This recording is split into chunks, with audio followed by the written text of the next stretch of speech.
Hello guys, today we're gonna see how to send money on WhatsApp India. This is easy.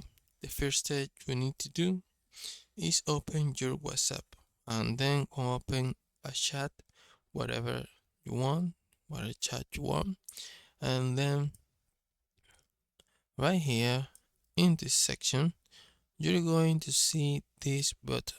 Okay, this button is for payment. You need to One thing you need to do is open this or click this button, and it's important to know this. You need to add a bank account.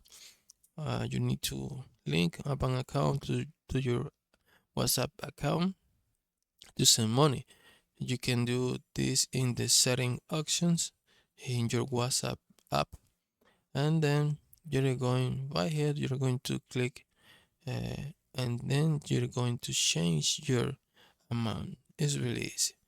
The next thing you need to do is click next, and then you're going to send the payment right here.